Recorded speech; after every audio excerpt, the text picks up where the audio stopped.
el que fem és juntar els comerciants, els artistes, posar a l'abast dels artistes als espais de la ciutat, en aquest cas els comerços de la ciutat, per exposar obres, per sorprendre la gent. Al principi potser no volíem tants artistes, perquè tampoc no volíem tants comerços, però de mica en mica la cosa va anar creixent i al final s'ha convertit en una bona mostra.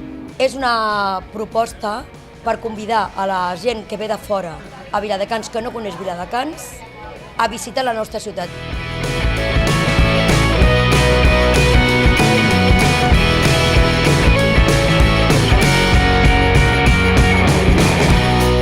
Tot el teu procés de treball el veu tota la gent. I això crec que sí, realment reactiva molt o activa molt el que és l'experiència de veure una cosa diferent al carrer. Veure les fotografies que ha portat el Iago a la nostra llibreria doncs ens ha encantat, perquè els ulls, la mirada i la història que hi ha al darrere d'aquestes fotografies és fantàstica.